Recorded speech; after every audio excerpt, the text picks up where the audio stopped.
everyone, and welcome to the Training Ground Podcast with your host, Kevin Barry. In this episode, Kevin is speaking with Danny Lowton. Danny is the strength and conditioning coach for men's and women's soccer at Gannon University in Erie, Pennsylvania. Today they will discuss Danny's journey to the U.S. as a graduate soccer player, his thoughts on GPS, and his philosophy for off-season training programs. They will also be talking about what is the single best exercise for hamstrings, why his players do not back squat, and what a typical day looks like for Danny.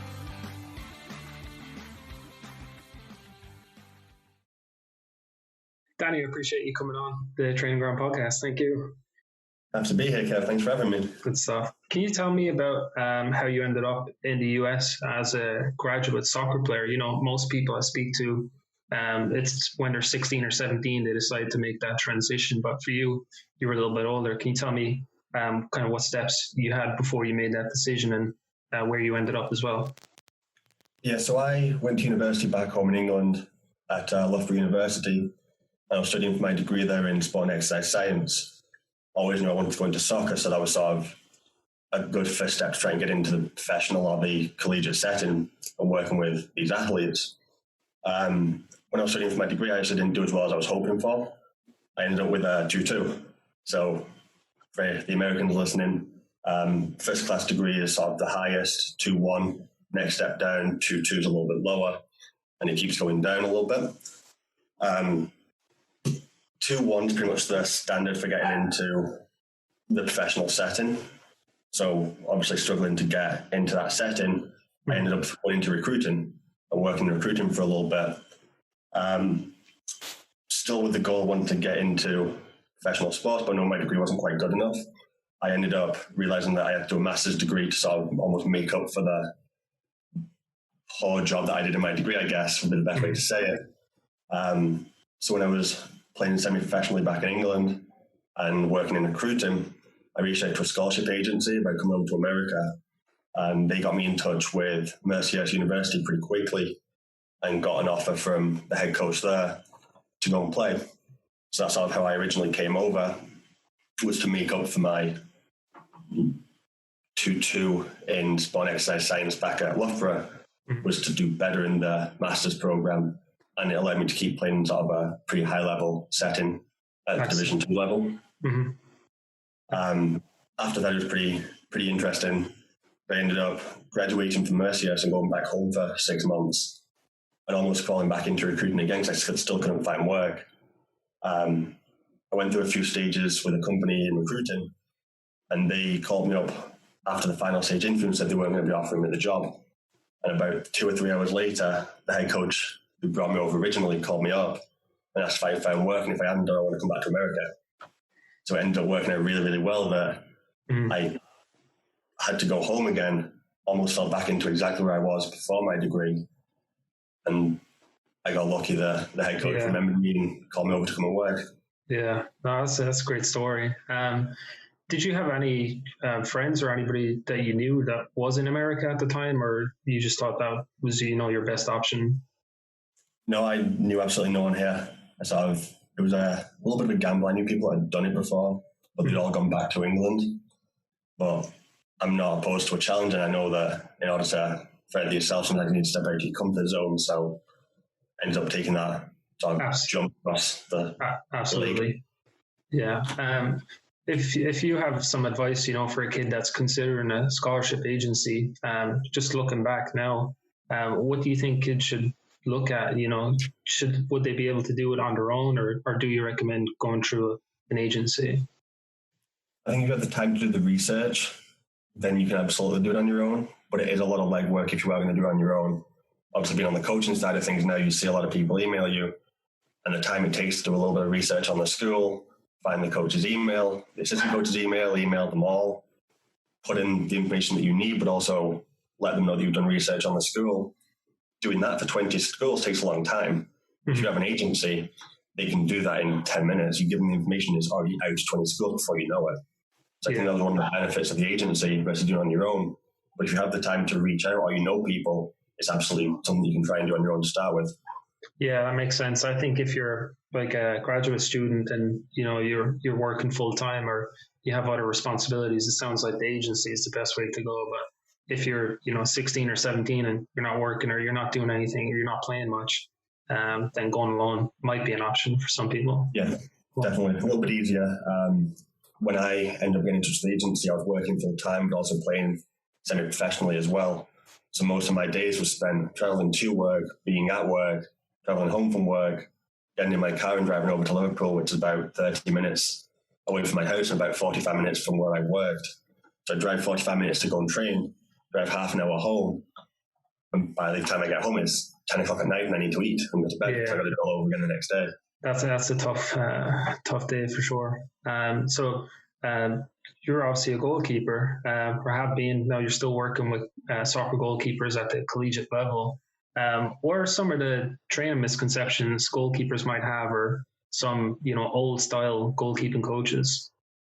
I think one of the big misconceptions with goalkeeper training out on the field is that it needs to be complex, and needs to be novel and new and different. I think sticking to the basics is always going to be the best way to spend your time. If you do the basics right 99% of the time, you're going to go a lot further than someone who can pull off a world-class save, but they spill the ball, they don't catch it, they're not in good positions. Most of the time, they're going to make a lot more mistakes, and you're just not going to get picked up just because of that.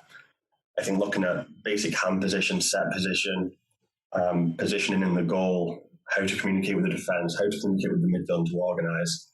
If you can do that consistently well, it's going to take you a lot further than diving around the field, making 30 saves in a row, and before you know it, you're 35 yards out from goal, trying to catch a ball that has no carryover into a game. Yeah, that makes sense. I see a lot of times some coaches that turn goalkeeping sessions into almost fitness sessions. What are some of the training mistakes that people make as far as fitness goes, or as far as weight room exercises for strength and conditioning, specifically with goalkeepers? I think it pretty much covers all positions when it comes to fitness, but I think there's starting to see a change away from the long distance running. That's still something you still see a lot of, and the research shows that it's just not as necessary as people think it is. You don't have to be out there running 4 or 5 miles a day every single day to get fitter. You can get onto a field and do sprint work. You're going to get fitter, you're going to get quicker, you're going to reduce your risk of hamstring injuries. And it's going to translate into a game that's stop-start, change direction a lot more than going out and running 5 miles. Yeah. You need to be able to have that base, obviously, but at a certain point, you need to work on the other stuff like the sprint work and get your conditioning through there instead. Yeah. How do you have that conversation with coaches that might be a bit resistant to that idea, or even players that feel like, I'm not working as hard, or this is not as difficult, as it should be because I'm not running, for 60 minutes or 70 minutes straight? I've been pretty lucky that the coaches I've worked with have been very, very receptive to it. So my whole time at Gannon has been, we should reduce the amount of long distance running and do more sprint work. And the feedback's always been, okay, let's do it. And it just translated. When I originally started in 2016, we did a lot more speed work in pre-season and integrating the ball and doing sprint work and things like that. And injury rates went down a lot. And the only real changes were pre-season and the warm-up. We made those two real changes to how the sessions were done, and injuries dropped significantly compared to what they were before. Obviously, there are other factors. The players were probably fitter, probably brought in players that have allowed us to get a good record last year and to elevate the program a little bit. But the warm-up and the sprint work has still been the determining factor in how we've done the fitness stuff. What's the key from there? Yeah. So if you're taking away some of the longer distance running, I'm going to assume you don't have, a 2 mile test or anything as far as distance. Do you have anything that you use for testing or evaluation to see where kids are at, whether it's pre-season or out of season as far as conditioning goes? We actually don't. We trust the players that they're going to do the fitness work in the off season, and when they come in, we know, or we have a good idea of where their values should be, and we work back from sort of where we want them to be for a game, work back the distances over the week, so when they get their original pre-season packet, they've built up over 6 weeks, and then the final 2 weeks of pre-season, they can be hitting those higher numbers where we want them to be for games. And if they've not hit those numbers and they've not done the work in the off season, we tell them if the best case scenario, they're going to get left behind. Worst case scenario, they're going to get injured because they're not where they need to be. And if they don't take it on themselves, you see them start to drop out, you see them start to struggle a little bit more. So we put a lot of trust and faith in our players. We're going to be really fortunate that we're actually going to be implementing GPS vests this year. I think that is a great fundraising success, right?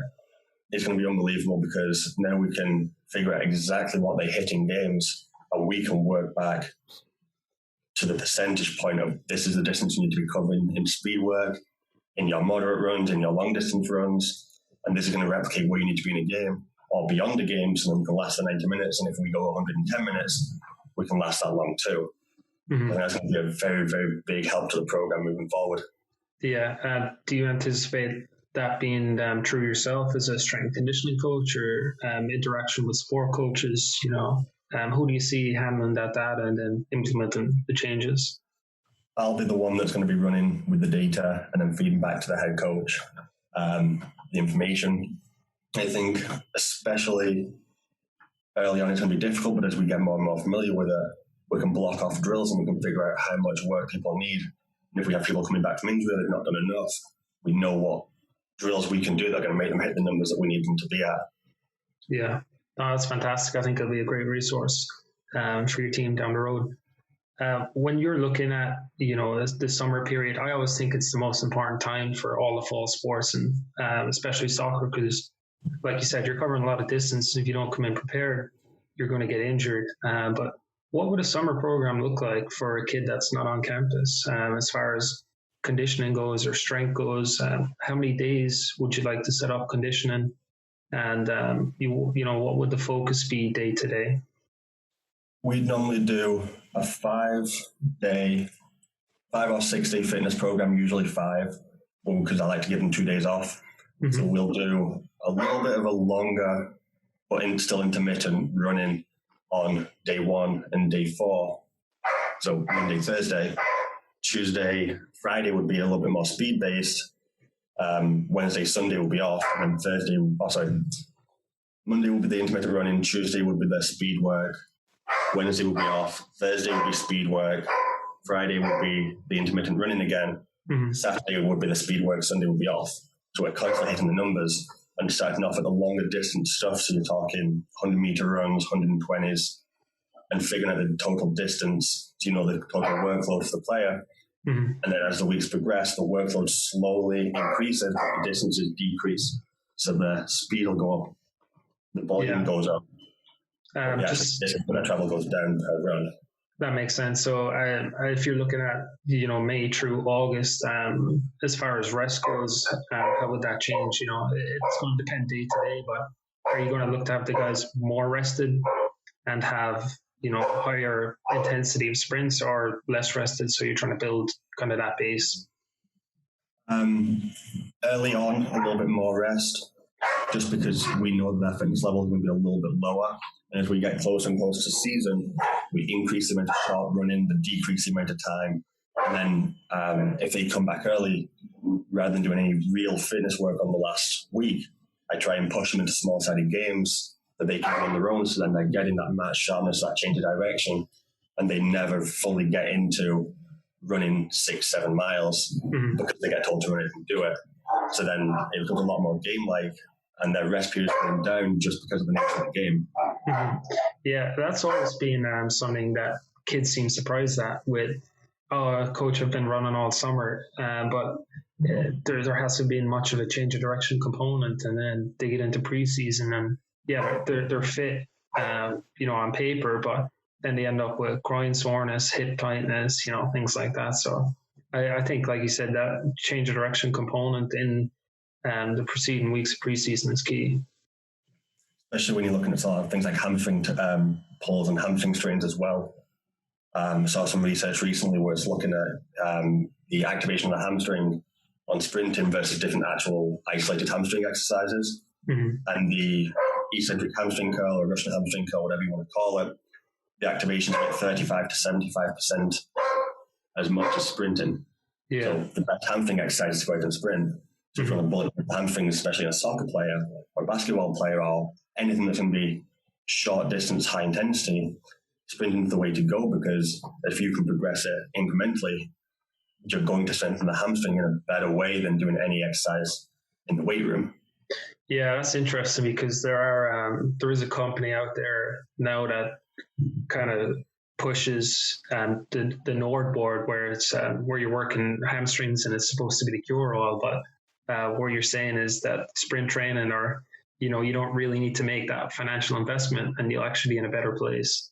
Yeah, as long as you're progressing it at a good rate, like don't go from doing 1,000 yards or 1,000 meters a day to doing 1,400 a day, because the jumps can be too much, especially if you're doing that week to week. Like, start a little bit less than you think you need and work your way up to what you think you need, and then you can keep progressing beyond it. Mm-hmm. So a lot of people they don't necessarily start early enough in the programming. They tend to start 6 weeks before, and then they're trying to hit what they think they need on 6 weeks out. But when they've had such a long rest beforehand, they're so far beyond, so far below where they think they should be, and they struggle a lot with the sprints, and that's when they end up pulling the hamstring early on in pre-season, having these little niggles, rather than starting 2 or 3 weeks earlier and just starting 20-30% below those first values and building your way up. Mm-hmm. Yeah, that for me, back when I went to undergrad in America, that was a challenge, because I was unsure of what the starting date should be. We got the program and it was 12 weeks, but my season had finished early, and I was wondering, should I take an extra 2 weeks off, 3 weeks off? Should the program be, 8 weeks, 12 weeks? I've seen some programs that will even push 15 or 16 weeks for a summer program. So there are a lot of options out there depending on your current fitness level, right? I think, especially with something like that, if your season finishes early, or even if it finishes late, you still need that off season. I think in America has built up this perception that sports need to be played year round. So you see kids that are training or playing 52 weeks in a year, and the variety of sports there, but they need that rest to be able to recover from all the work they've been doing.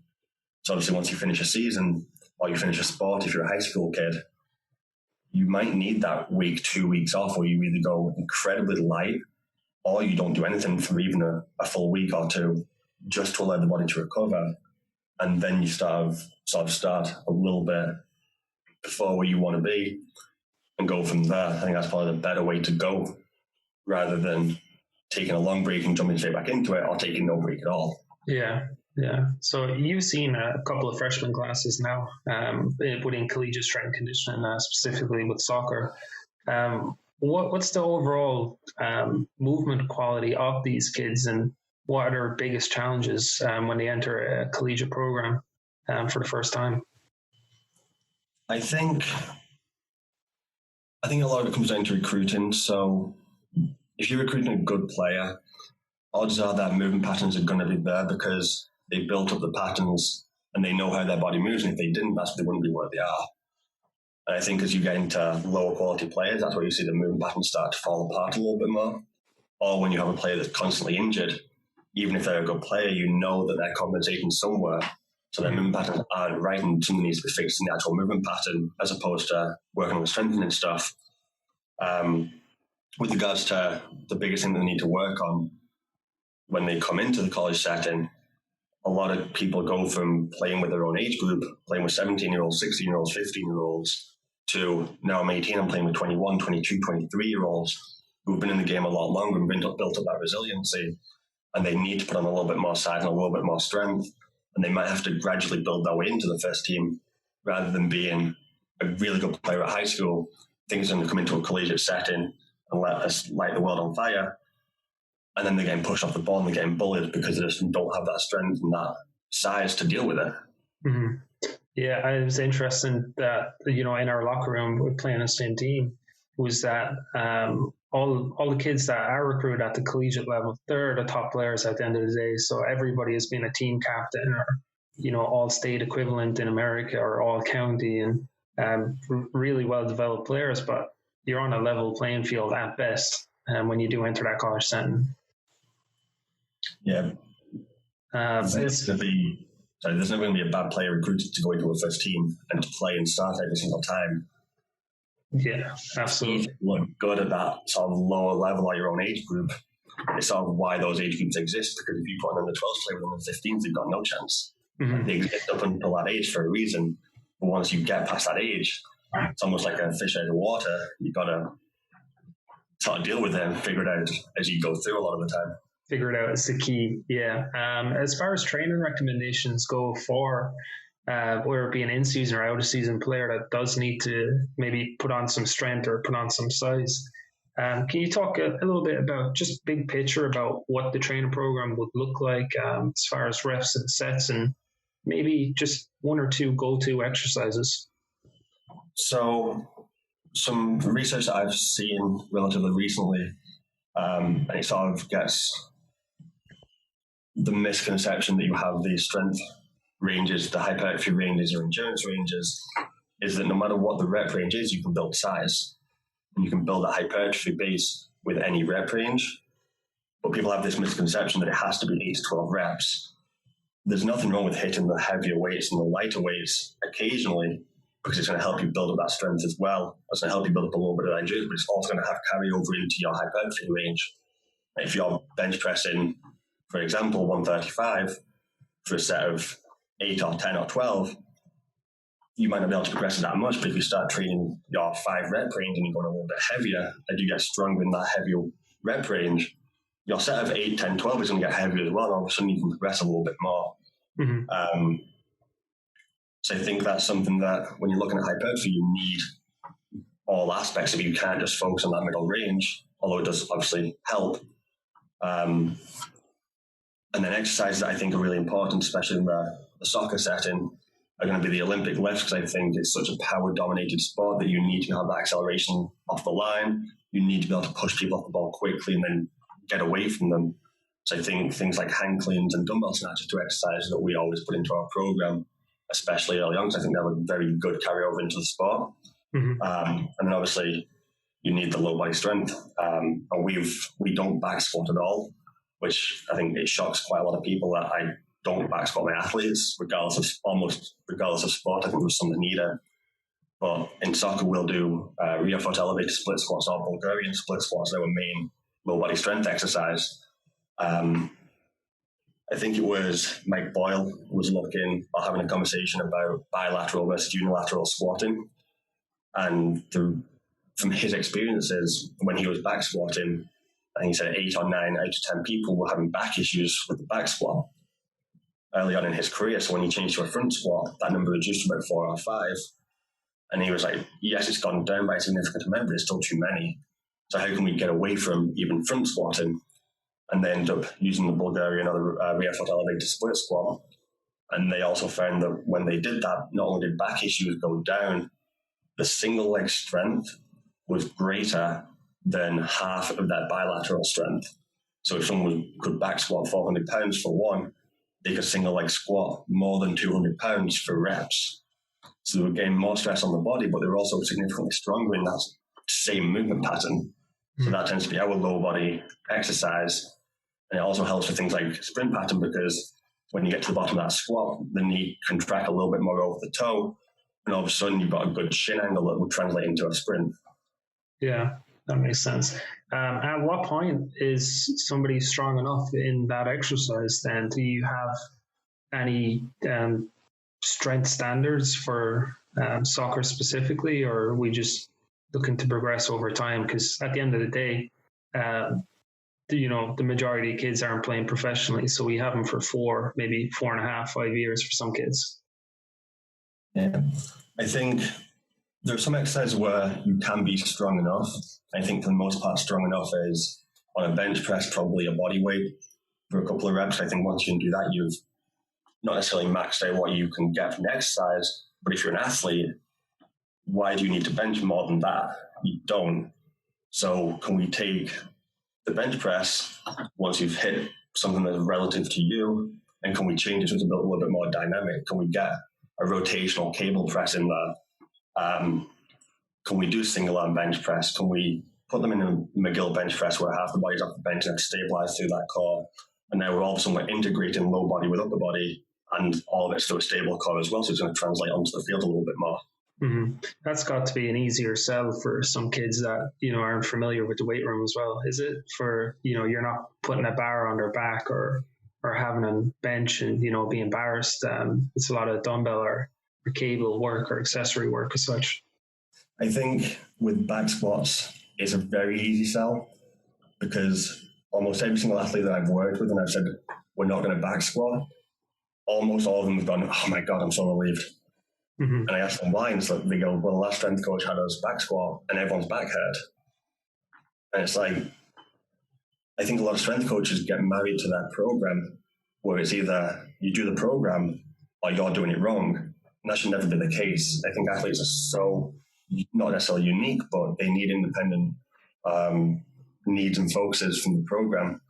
So you can't just lump everyone into a cookie cutter program. Mm-hmm. I've worked with a cheer and dance team over again, and we never back squatted once, but all of them got stronger, all of them got more stable, and hopefully as we get into the spring we're going to see less muscle injuries because they've got stronger, but we're not going to have the back injuries that they had before. And obviously that's a unique sport in itself from a mobility stability demand. Absolutely. Yeah, there's a lot of injuries as far as the NCAA research goes with that sport. You spoke a little bit about how you like to implement Olympic lifts within your training programs. Can you speak for some of the progressions or some of the cues you would have for an athlete, whether it's a men's soccer or women's soccer player? So what we'll tend to do is we tend to start higher rep range, reduce the rep ranges as we get further and further into the program, because it is such a technical exercise. I think you need the exposure to it early on. So that's why that rep range is high, and then as they get more familiar, we can load them up a little bit more, rather than progressing in any unique way. Unfortunately, the only thing we can really do is put more weight on the bar with a hang clean up until the point where, okay, I think we've done enough strength speed stuff. Let's get rid of it and throw in a medicine ball instead, so we start working on the other end of the curve, where they're throwing a lighter weight a little bit quicker and they're getting explosiveness through that. So rather than progress the exercise itself, we increase the weight until we've hit the rep range that we're working towards, and then it gets removed and we add a different stimulus to them. When you're looking at sort of cues for the hang clean in particular, I always set up the same way, feet hip width apart, toes pointing forward, take a hold of the bar, bend the wrist, nice parade chest, and then the big one is try and touch the wall behind you with your bar. Give them that external focus to think about rather than an internal cue. Where the research has shown the external cueing tends to help a little bit more because it gives them something to think about that does everything that they need to do. So if you tell someone to touch the wall behind you with your bar, they go backwards. And then when you tell them to jump, they get that triple extension at the same time. They get the ankles, the knees, and the hips all locking out exactly at the same time because they know how to jump. Whereas if you don't tell them just to jump and you tell them push into the floor with your toes, straighten your legs, and throw your hips forward, they've got three things to think about, all of which they might not know. But tell someone to jump, they know how to jump. Oh, that's a fantastic point. Great stuff there. You've spoken a couple of times now about how you back up your programs by some of the research that you've read. Do you have a typical schedule or routine to look into some of the research, or what are some of the biggest things that you have changed based on what you're reading or what you're seeing online? When it comes to reading the research, I know a lot of people struggle with this, and I'm guilty of it as anyone, is when you see a new piece of research going, oh my God, this is groundbreaking, I need to do this, and you forget everything else you've ever learned just to do this one piece of research. So I think that's one thing that people struggle with, and that I know I struggled with a lot early, and I still have not as much now, but still struggle with that a little bit, where I need to scrap everything that I do to fit this new piece of research, rather than taking a step back and analysing the research where it came from and other respected professionals in the field using that research for their needs as well. So people like Mike Boyle, if he implements something brand new, it's probably worth looking into. Right. Whereas if there's a piece of research and he comes out and says, there's issues with this research, there's probably some sort of issue with that research because he is one of, if not the best in the sports strength and conditioning setting. Yeah, that makes sense, because it can be tough at times. Like I've seen firsthand where sport athlete will come in and show you their Instagram feed and say, what do you think of this or that exercise? So it can be a challenge. I think with that, one of the big ones was it LeBron James doing box jumps? It could be. Now there's the Bosu ball stuff, balance and X, and there's a lot out there. Right? LeBron James was doing box jumps, and he had, I can't remember the height of it, but he had a ridiculously high box that he was jumping on. And it was like really cool because it was LeBron James doing this 60-inch vertical. But if you actually took his center of gravity and see how high he displaced his center of gravity, we have athletes at our gym displacing that center of mass the exact same height. It's just his mobility to get his knees up so high. And again, he's 6'10". He's a crazy specimen. Yeah. Oh, God. So if he's displacing his center of gravity by 30 inches, he's going to be a lot higher up than I would be at 30-inch vertical. Mm-hmm. So I think the social media has made it very, very difficult for strength coaches, as I'm sure you know, because people see something online, they want to gravitate straight towards it because it looks cool. Yeah, I kind of fell into that myself. Like when you were saying about research where you want to implement it right away, I found that after I graduated from undergrad that I struggled to keep a consistent program as far as strength training goes. I was doing this program for 2 or 3 weeks and then I changed it to another program, and it's great experience personally because you can kind of look back and have different cues for athletes, but you're not really going to make much progress with changing programs at such a frequency around. Yeah, I absolutely agree. I think the biggest thing with any program is consistency. And if you're doing the same thing over and over again, you're going to make progress as long as you're doing it at a consistent rate throughout the week, or throughout the day, throughout the week, throughout the month, and throughout the year. But if you change every week, how are you supposed to know if you're going to make progress? Mm-hmm. Yeah. One day it calls for hang cleans for a set of 6, and the next week you don't touch a hang clean, and then the next week you're doing something else, and then the next week you're doing something else. Like, how do I know if my hang clean's improved? Because I've not worked on the form of it, and I've got nothing to compare it with anymore. Yeah, I had a lecturer in undergrad that said if you're not assessing, you're just guessing, and I think that's a good point. It's a great saying. It's used quite a lot, but it's completely accurate. There's a reason for it. Yeah. Just on a personal level, you're working with women's soccer and men's soccer at Gannon University. How does that schedule or day-to-day activity look for you? Let's look forward to the next month versus the past year or so with COVID. Do you obviously train at separate times, I would assume, or how are you trying to manage that workload and that schedule? So going back before I go forward, last fall it was a little bit easier, just because we were training 5:45 till 8 o'clock at night for the men, 8 till 10 for the women.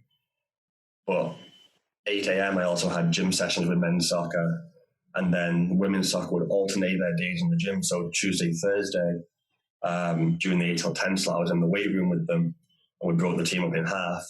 Monday, Wednesday, Friday, I'd be out there on the field with the goalkeepers and with the team. But a normal day in the fall was chaotic last year, because it would be 6 a.m., 6:30 a.m. with women's basketball, 8 a.m. with men's soccer, 9 till 11, office work, go home, eat, work from home a little bit more, doing recruiting, replying to emails, watching goalkeepers, trying to do a little bit more research, trying to write new programs for people, whether it's a team or whether it's an individual person. Then I go over to my other job, work at my other gym, and I work there from 3:30 till 5 o'clock, head straight down to the training field, and be down there till 10. So the times when I'd be gone in a 16-hour period, I'd be home for about an hour. Yeah. And then I think this spring is going to be very similar, maybe a little bit less demanding because the basketball team's going to have games. So I obviously won't be there for that. And then once we get into the fall with so many teams wanting the facilities, should make it a little bit easier to manage the time with a little bit more free time in between. Yeah, that makes sense. I worked for a Division One women's soccer team before, and I also assisted with some other sports. So for me, we played we played Friday, Sundays, and we trained Saturdays, and they had Mondays off. But the issue we ran into long term was, yeah, we had Mondays off with women's soccer, but that was also when you needed to assist with other teams. So there was September, October.